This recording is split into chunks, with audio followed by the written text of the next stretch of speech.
The ocean was calm that night, almost too calm. David had been studying marine life for nearly 8 years, and something about the stillness made him uneasy. His research boat floated quietly in the middle of the Atlantic, far from any coast. The stars above were incredibly bright, untouched by city lights. He was supposed to be collecting water samples, but instead, he found himself staring at the sky, thinking about how small he was in this vast universe. Then everything changed in an instant. The instruments on his boat started going crazy. Screens flickered and died. The radio went silent. Even his watch stopped working. David felt his heart racing as he tried to understand what was happening. The water around his boat began to glow with a strange blue light that seemed to come from deep below the surface. It got brighter and brighter until he had to shield his eyes. What came next was beyond anything he could have imagined. A massive object rose from beneath the ocean, water pouring off its sides like waterfalls. It wasn't a submarine or any kind of ship he'd ever seen. The craft was enormous, easily the size of a football stadium, made of some material that seemed to shimmer and change colors. David wanted to run, but there was nowhere to go. His boat was like a toy next to this thing. A beam of light shot down from the craft and surrounded him. David felt himself being lifted into the air. His boat left behind on the water below. He tried to scream, but no sound came out. Everything went white, and then he remembered nothing. When David woke up, he was lying on something that felt like a bed but wasn't quite right. The surface adjusted to his body, supporting him in ways that felt almost alive. The room around him was unlike anything on Earth. The walls seemed to be made of crystal or glass, but they glowed softly with their own light. There were no sharp corners anywhere. Everything curved and flowed like it had been grown rather than built. He sat up quickly, his head spinning. That's when he saw him. Standing near what might have been a doorway was a being that clearly wasn't human. He was tall, nearly 7 feet, with skin that looked almost metallic, shifting between silver and blue. His eyes were larger than human eyes, and they changed color as he looked at David. He had 4 fingers on each hand instead of 5, and his movements were graceful in a way that seemed impossible. David's mouth went dry. Every instinct told him to be terrified, and he was. But there was something about the way this being stood there, waiting patiently, that kept David from completely panicking. The being raised one hand in what seemed like a peaceful gesture and spoke. The sounds that came out were nothing like any language David had ever heard. But somehow, slowly, he began to understand. It was like the words were forming directly in his mind. The being introduced himself. His name was impossible to pronounce, but he suggested David could call him Zalen. He explained that he was the commander of this vessel, and that David had been chosen very carefully. Zalen's people were called the Viridians, and they had been watching Earth for a very long time. They had studied humans, learned their languages, and understood their biology better than humans understood themselves. David finally found his voice. "Why am I here? What do you want from me?" His words echoed strangely in the crystalline room. Zalen's eyes shifted to a darker blue, and he began to explain something that David could barely process. The Viridians were dying, not from war or disease, but from something far more subtle and terrifying. Their species had become too perfect, too refined. For thousands of years, they had selected only the best among them to have children. The smartest, the strongest, the most talented. They had eliminated genetic problems and weaknesses, but in doing so, they had also eliminated something essential. Their population had become so genetically similar that they could no longer produce healthy offspring. Children were rarely born, and when they were, they often didn't survive. The Viridians had traveled across the galaxy, searching for a solution. They had found many intelligent species, but none that were genetically compatible with them. None except humans. Something about human DNA, with all its variety and imperfections, held the key to saving the Viridian race. Zalen told David that he had 3 daughters. They were the last of his bloodline, and without help, his family would end with them. The same was true for thousands of Viridian families across their colonies. Time was running out. After years of research, Their scientists had determined that human genetic material could restore their ability to have children. But they needed willing participants. They needed humans who could help them survive. David felt like he'd been punched in the stomach. "You want me to? You're asking me to help create children with your daughters?" He couldn't believe he was even saying these words. This had to be a dream, or maybe he'd hit his head and was hallucinating. Zaylen nodded slowly, his expression unreadable. He explained that David's boat had been found empty. His colleagues believed he had been lost at sea. There would be no rescue coming. But this wasn't a threat, Zaylen insisted. It was an opportunity.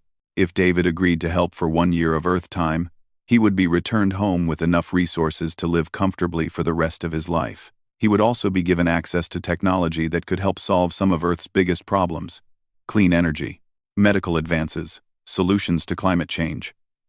But if he refused, well, Zaylen didn't say exactly what would happen, but the implication was clear.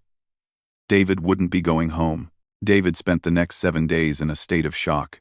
They gave him his own quarters, a space that was surprisingly comfortable despite being completely alien.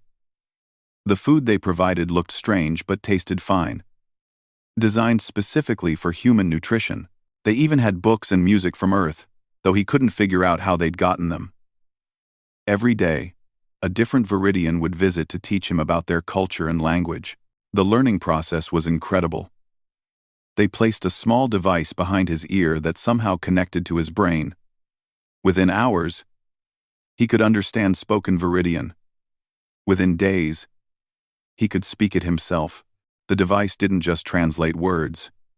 It conveyed meaning, emotion, and context in ways that made him feel like he'd known the language his whole life. Still, David spent most of his time alone, trying to make sense of his situation. He was a prisoner, yes, but a well-treated one. That somehow made it worse. On the 8th day, Zaylen came to his quarters and told him it was time to meet his daughters. David's hands were shaking as he followed the tall commander through the winding corridors of the ship. They passed other Viridians who stopped to stare at him with their color-changing eyes. He was probably the first human most of them had ever seen in person. The thought didn't comfort him.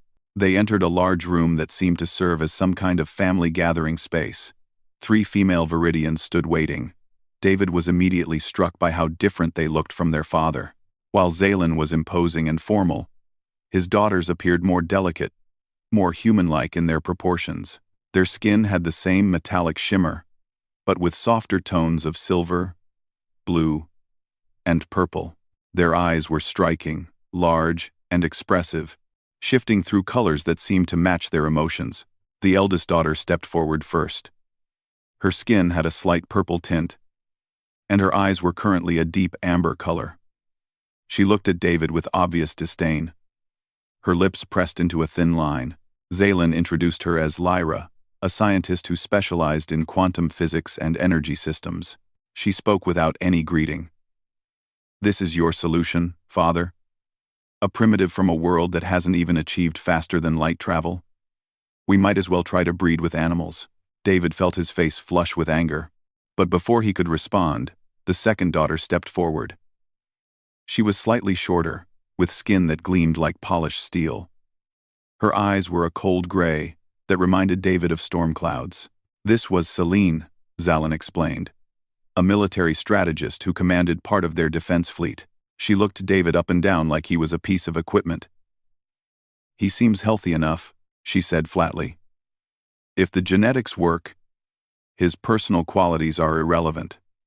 This is about survival, not companionship." The youngest daughter hadn't moved. She stood back, watching the exchange with eyes that flickered between green and blue. She seemed younger than her sisters, though David had learned that Viridian aging worked differently than human aging. Zaylen gestured to her. "This is Nova. She studies genetics and medicine." Nova stepped forward slowly and did something unexpected. She smiled, or at least made an expression that looked like a smile. "Hello, David. I know this must be terrifying for you. It's frightening for us too." Her kindness, after her sister's coldness, almost broke something in David. He realized he hadn't spoken to anyone with genuine warmth since before his abduction. He nodded, not trusting his voice. Zaylan explained that his daughters would spend time with David individually over the coming weeks. They needed to understand each other, to become comfortable. The Viridian way was logical and planned, not rushed. What he was asking of them required cooperation, and cooperation required some level of mutual understanding. Lyra turned sharply and left the room without another word. Celine gave a curt nod and followed her sister. Only Nova remained. She looked at her father, who took the hint and stepped outside, leaving them alone. The silence stretched between them. Nova moved to a curved seat that seemed to grow from the floor and gestured for David to sit as well. He did, keeping some distance between them. "I've been studying humans for 3 years," Nova said quietly. "Your music? Your art? Your literature? I've read hundreds of your books, listened to thousands of your songs. Humans are fascinating. You have so much emotion, so much creativity. We Viridians lost that somewhere along the way. We became efficient, logical, long-lived, but we forgot how to feel deeply." She looked down at her hands. "My father's plan is cruel. I know that. Taking you from your home, forcing this choice on you. It's wrong, but I also know that without something changing, we'll be gone in a few generations." David found himself asking, "Why me? Out of billions of humans, why did they choose me?" Nova's eyes shifted to a soft blue. "Your genetics are exceptionally diverse. Your health records show no hereditary diseases. You're intelligent, adaptable, and your personality profile suggests someone who can handle extreme stress without breaking. Also, you were alone on that boat. No family waiting at home, no spouse or children. Taking you caused the least harm to other humans." That stung more than David expected. His isolation, something he'd chosen because he preferred the company of sea creatures to people, had made him the perfect victim. Nova seemed to sense his pain. "I'm sorry. That was thoughtless of me." They talked for another hour. Nova told him about Viridian culture, about how their society valued duty and logic above all else. She explained that her father hadn't just ordered this for his family. He was under immense pressure from their government. If this experiment with David failed, other Viridian leaders were prepared to take more extreme measures. Mass abductions, forced breeding programs, the creation of human colonies solely for genetic harvesting. David felt sick. "So I'm supposed to agree to this to prevent something worse?"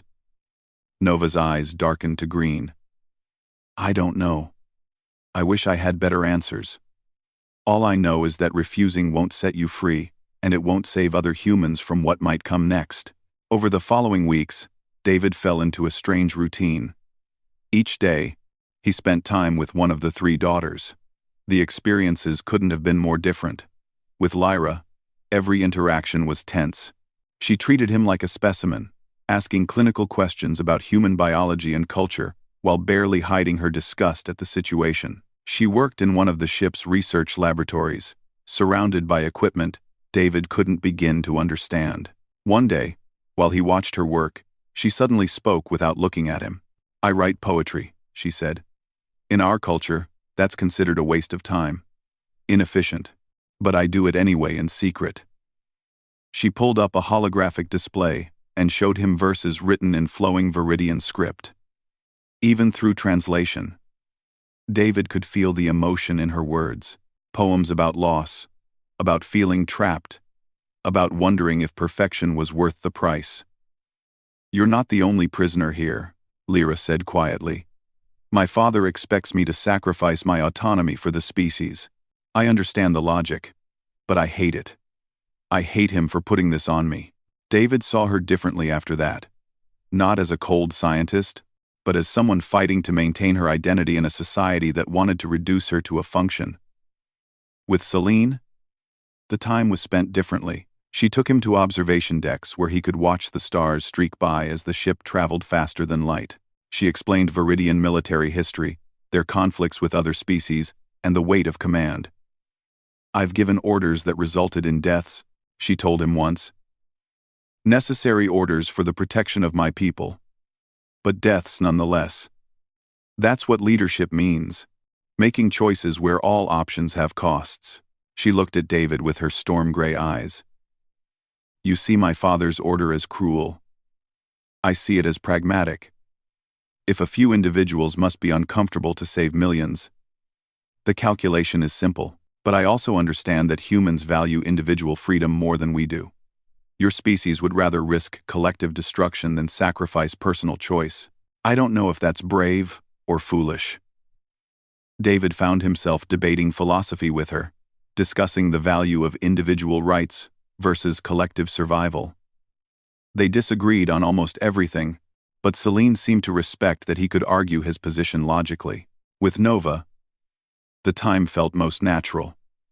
She asked about his life on Earth, about the ocean, about the research he'd been doing. She shared information about Viridian genetics, showing him the problem they faced on a molecular level. The genetic diversity in the Viridian population had shrunk to dangerous levels.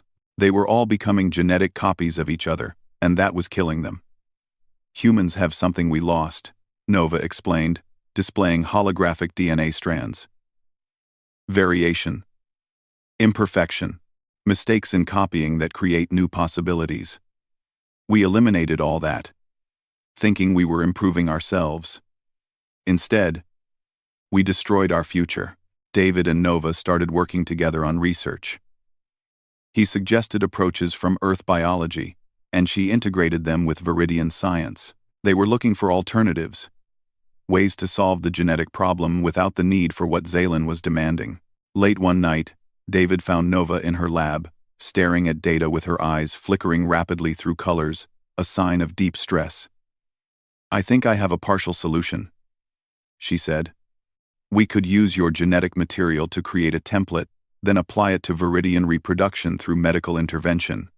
It wouldn't require physical cooperation. It could be done clinically.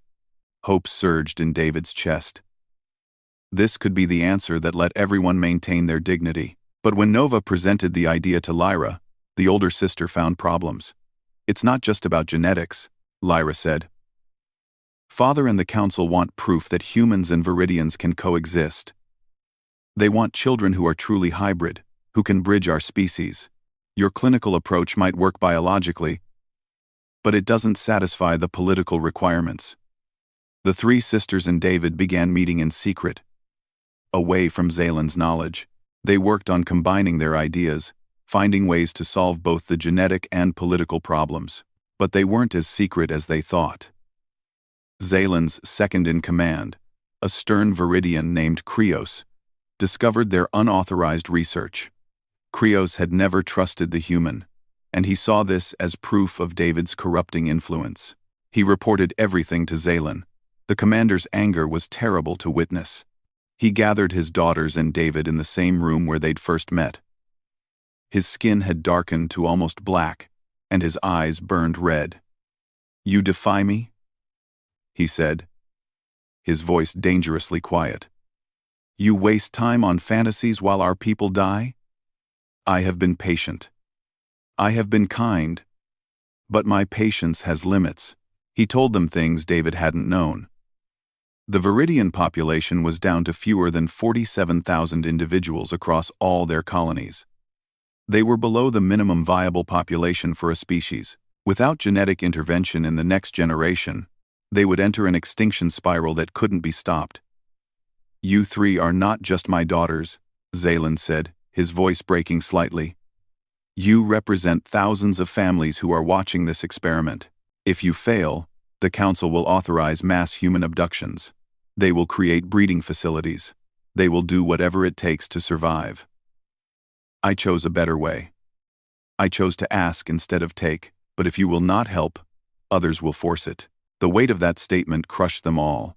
David realized that his cooperation or refusal affected far more than just these 4 Viridians. The fate of both species hung in the balance. After Zaylin's confrontation, everything changed.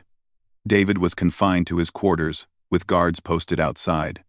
The sisters were forbidden from contacting him. He had 48 hours to make his final decision. Either agree to help Zaylin's family produce children, or refuse and accept whatever consequences followed. The isolation was suffocating. David spent hours pacing his room, thinking about everything he'd learned. He thought about Lyra's poetry, about how she was being forced to choose between her principles and her people's survival. He thought about Celine's cold logic and how it masked her own doubts. Most of all, he thought about Nova and the genuine friendship they'd developed. On the second day of his confinement, David was reviewing the genetic research on the tablet they'd left him. He wasn't a geneticist, but he'd learned enough over the past weeks to understand the basics. As he looked at the Viridian family trees going back generations, something clicked. The problem wasn't just biological, it was cultural. The Viridians had strict rules about who could marry whom. Social classes didn't mix. Families arranged unions based on status and profession. They had literally bred themselves into a corner not through genetics alone, but through their social structure. David managed to hack the door controls. Nova had showed him how the ship's systems worked, probably not intending for him to use that knowledge this way. He made his way through the corridors, avoiding guards by using the service passages Nova had pointed out during their conversations. He found her in her laboratory, working late as always. She jumped when she saw him. "David, you shouldn't be here. If they catch you..." "I figured something out," he said urgently. "The problem isn't just genetics, it's your culture, your marriage rules, your class system, all of it. You've been breeding within closed groups for so long that you've eliminated diversity. One human donor won't fix that, but the principles of human genetic diversity could." Nova's eyes widened, cycling through colors rapidly as she processed what he was saying. She pulled up the data and began running calculations. Then she contacted her sisters through a secure channel. Within an hour, Lyra and Celine had quietly made their way to the lab. Working together through the night, they developed a comprehensive proposal. Instead of a forced arrangement with one human, they proposed a cultural exchange program. Bring groups of willing humans to Viridian colonies. Let them integrate into society. Allow natural relationships to form over time. Use the genetic principles of outcrossing and population mixing that had kept humans healthy for millennia. It would take longer than Zaylen's approach, but it would be sustainable and ethical. Lyra refined the scientific framework. Celine developed the political strategy for presenting it to the council. And Nova designed the medical protocols. When they presented their proposal to Zaylen the next morning, he listened in silence. His eyes shifted through many colors as he absorbed what they were saying. "This is ambitious," he finally said. "But there's a problem. The council wants proof of concept immediately. They want to see hybrid children born and thriving before they'll approve a larger program. Your plan would take years to show results." Celine stepped forward. "Then we give them their proof. Father, your original plan can work, but only if it's done with genuine consent from all parties. No coercion. No desperation. Real agreement." Zaylen looked at David. "And you? Would you truly agree to this?" David took a deep breath. This was the moment everything had been leading to. "I need to talk to each of your daughters privately first. If I'm going to make this choice, it has to be real for all of us." Zaylen considered this, then nodded. Over the next day, David had honest conversations with each sister. Celine was direct as always. "From a practical standpoint, this serves everyone's interests. I can agree to medical procedures that would allow children to be conceived. I feel no shame in this. It's simply what the situation requires." Lyra was harder. She met with David in the ship's observation deck, looking out at the stars. "All my life, I've fought for the right to choose my own path, to be seen as more than a vessel for children. If I agree to this, I betray everything I believe in." David nodded. "Then don't agree. Your father needs to learn that forcing this won't work. Sometimes the bravest choice is refusal, even when the stakes are high." Lyra looked at him with surprise. "You would really let this fail rather than pressure me?" "I've been where you are. Maybe not with these exact stakes, but I know what it's like to feel like your choices don't matter. I won't do that to you." Nova was last. They met in her laboratory, surrounded by the research they'd done together. "I need to tell you something," she said quietly. "Working with you these past weeks, getting to know you, I've developed feelings that Viridians aren't supposed to have. We're taught that emotion clouds judgment, that attachment is inefficient. But I care about you, David, not as a genetic donor or a solution to a problem, as a person." David felt his own chest tighten. "I care about you too. That's why this is so hard. How can I make a choice like this when my feelings are involved?" They talked for hours, exploring every angle, every emotion, every consequence. Eventually, Nova said, "If we're going to do this, I want it to be real. Not just a medical procedure. I want us to choose each other the way humans do. With genuine feeling." David realized in that moment that something had shifted. This wasn't about saving a species anymore, or about being a prisoner. It had become about connection, about two people from impossible different worlds, finding something authentic between them. When David told Zaylin that Lyra refused to participate, he expected fury. Instead, the commander sat down heavily, his skin fading to a dull gray. "Perhaps I've become the very thing I despised," he said quietly. "I watched our council make ruthless decisions for efficiency. I judged them for forgetting compassion. Now here I am, ready to force my own daughters into something they don't want. When did I become so desperate that I lost sight of what matters?"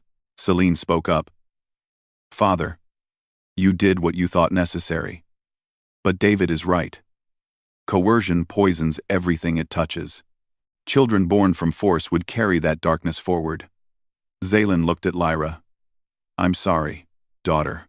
I should have asked what you wanted instead of telling you what you must do. Your refusal reminds me of what we're supposed to be protecting, the right of each person to choose their own path." Lyra's eyes shimmered with unshed tears, something David had never seen from a Viridian. "Thank you, Father." Over 1-7. Something unexpected happened then. Lyra stepped forward. "I won't bear children, but I will help. I'll use my scientific expertise to present our exchange program to the Council. I'll fight for a better way forward, one that respects both humans and Viridians." The family spent the next several days working together, developing their proposal. Celine agreed to medical procedures that would allow her to conceive, viewing it as her duty to her people but doing so by clear choice. Nova and David's decision was more complex. They had developed real feelings for each other, but the pressure of the situation made everything complicated. "How do we know what's real?" Nova asked him one night. "Are we choosing each other? Or are we just making the best of impossible circumstances?" David took her hand, feeling the strange coolness of her metallic skin. "Maybe it's both. Maybe real love is choosing each other even when the situation is complicated. Maybe especially then." The medical procedures were advanced beyond anything on Earth. Over the course of several weeks, both Celine and Nova conceived. The pregnancies were carefully monitored.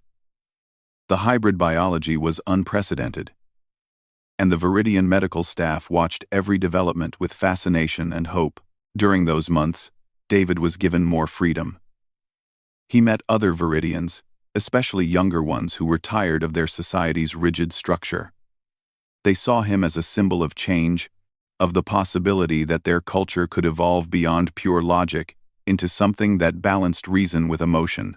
David also taught them about Earth, about human art and music, and the messy, beautiful chaos of human society. Zaylin presented their comprehensive plan to the Viridian High Council. Lyra accompanied him, presenting the scientific data. Zaylin provided military and logistical strategies for a safe exchange program. Nova offered medical protocols for monitoring hybrid children and helping them thrive. The council was skeptical at first, but the successful pregnancies provided undeniable proof of concept. When Celine gave birth to a healthy daughter with silver-blue skin and eyes that shifted between human brown and Viridian colors, it changed everything. The child was a perfect bridge between species, carrying the genetic diversity needed to revitalize Viridian reproduction, while also having traits that made her undeniably Viridian. Nova's son followed weeks later, and he was equally healthy, equally miraculous. The children became symbols of hope across the Viridian colonies. They proved that cooperation between species could work.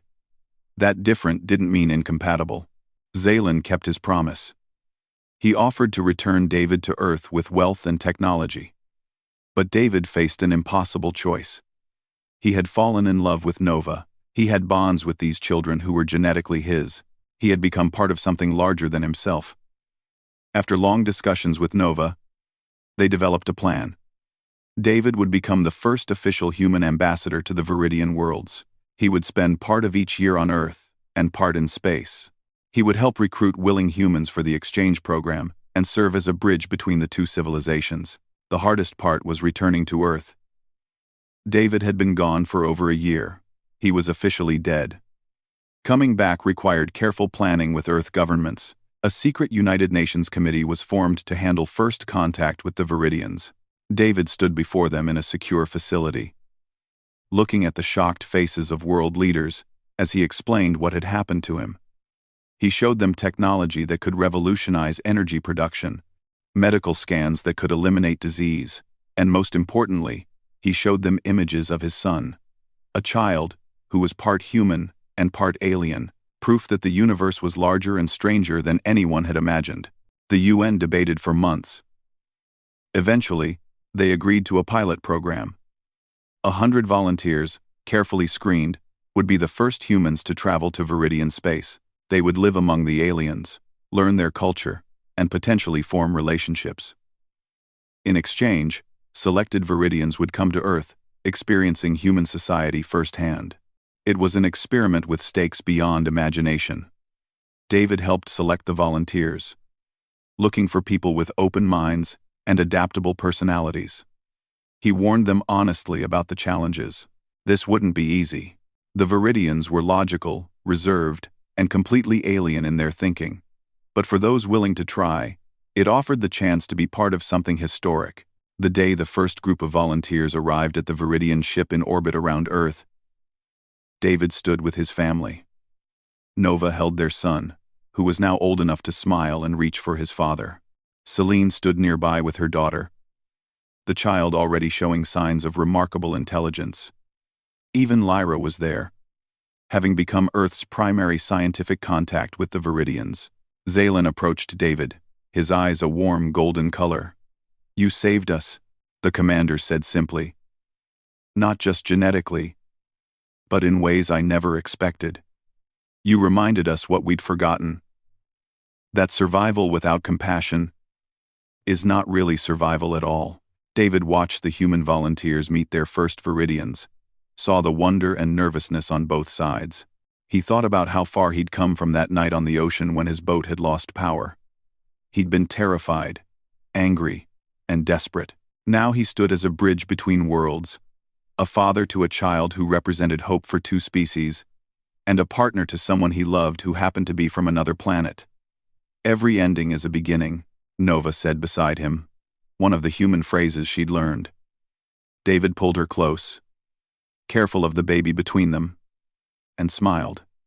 "Yeah," he said, "and every impossible situation has the potential to become something beautiful. It just takes people willing to choose understanding over fear."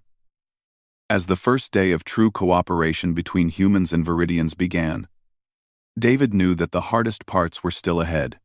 There would be misunderstandings, conflicts, and challenges no one could predict. But looking at his son's face, seeing features from two worlds blended into something new and wonderful, he felt ready for whatever came next.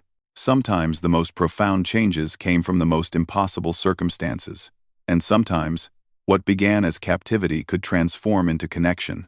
What started as duty could become love, and what seemed like an ending could actually be the beginning of something extraordinary.